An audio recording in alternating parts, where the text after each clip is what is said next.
Bienvenue dans cette nouvelle édition du 12-15. Voici les titres de l'actualité.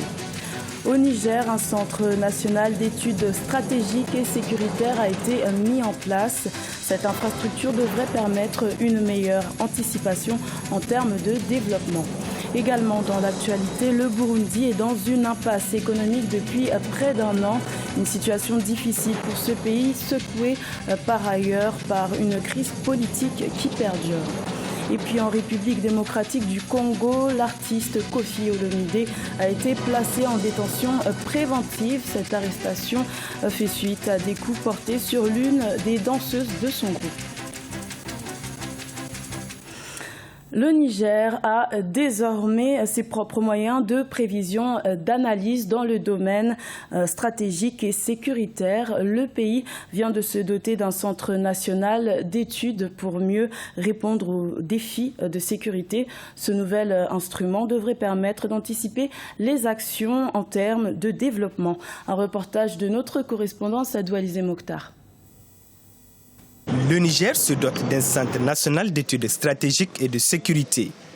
Le lancement des activités de cet outil de défense, de sécurité et de lutte contre le terrorisme est intervenu lors d'un colloque organisé dans la capitale nigérienne.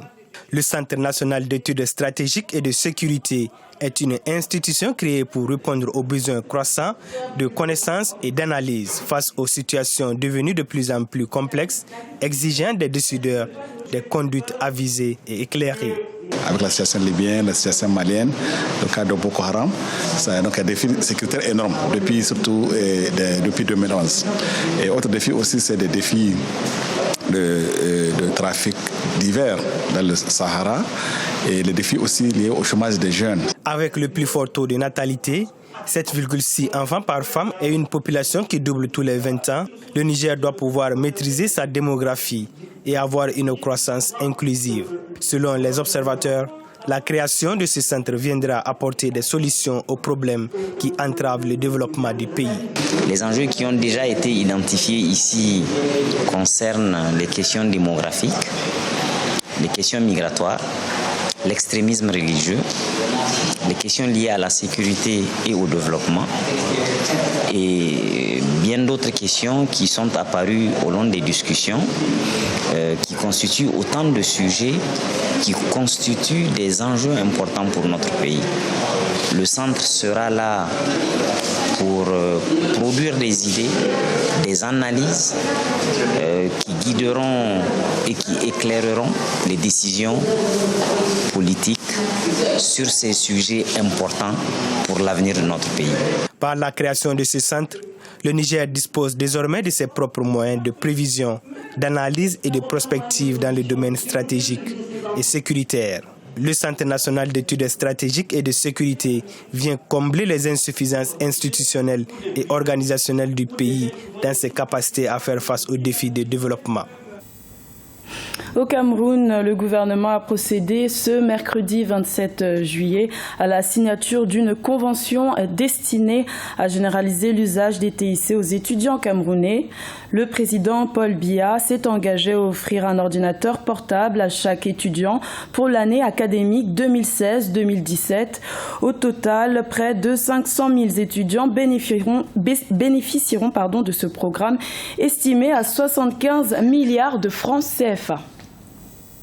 Au Burundi, la crise politique que traverse le pays depuis un an impacte fortement l'économie nationale.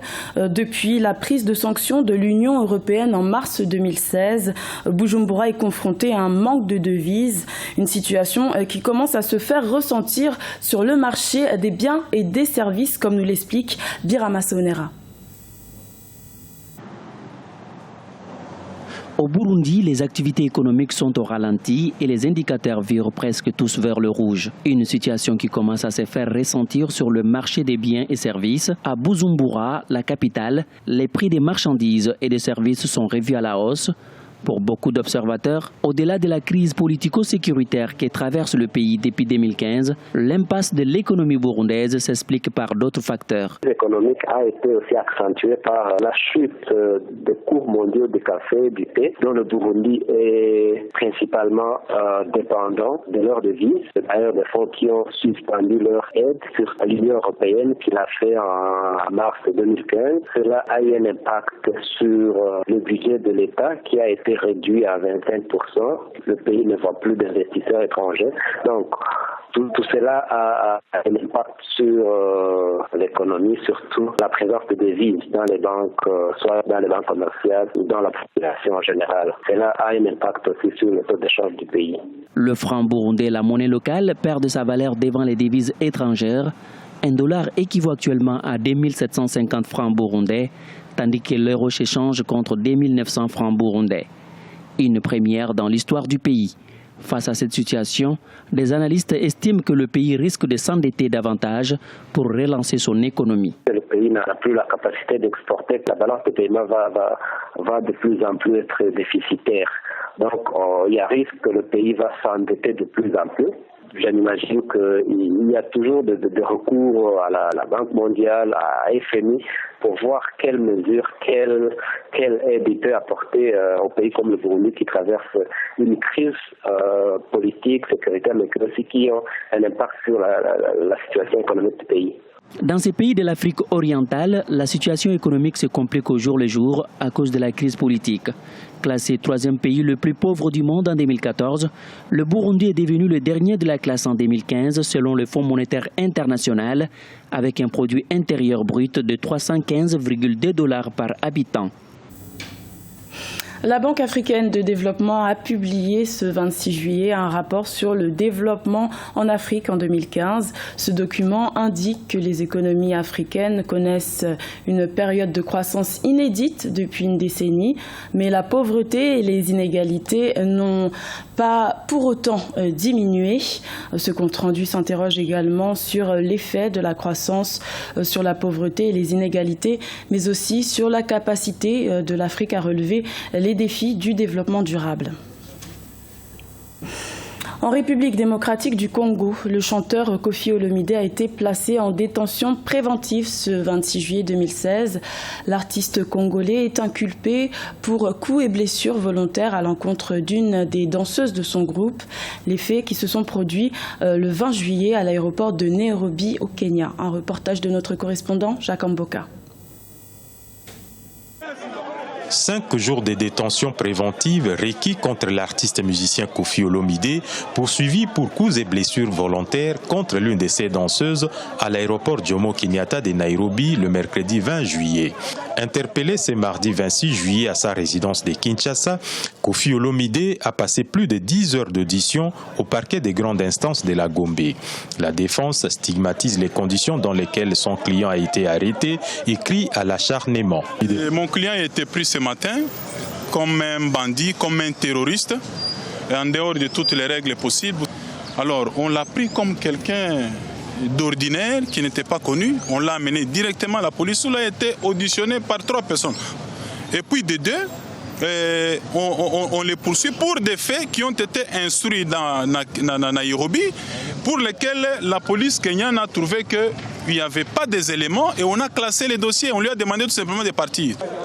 Antoine Agbe-Pamouba, dit Koffi Olomide, passera 5 jours en prison, une arrestation provisoire ordonnée par le parquet des grandes instances de la Gombe. Nous partons du principe selon lequel nul n'est au-dessus de la loi. C'est ça le principe. Alors, maintenant là, M. Koffi, qui a quitté le parquet pour aller présentement à la prison centrale de Makala, Koffi, je le précise bien, n'est pas encore condamné. Sauf que le parquet a retenu à sa charge des indices sérieux de culpabilité. Alors, par rapport au fait tel qu'il se présente, le parquet veut continuer à instruire. Expulsé de Nairobi le samedi 23 juillet, où l'incident a eu lieu, le patron de l'orchestre Quartier Latin est passé le dimanche 25 juillet sur plusieurs chaînes de télévision locales pour s'excuser de son acte. Un geste qui n'a pas atténué la colère de plusieurs organisations des droits de l'homme en RDC qui se mobilisent pour se constituer en partie civile dans un dossier porté en justice sur base des images postées sur les réseaux sociaux qui montrent Koffi Olomide agressant sa danseuse. C'était le journal de la rédaction. Merci de l'avoir suivi. L'information continue sur Africa 24.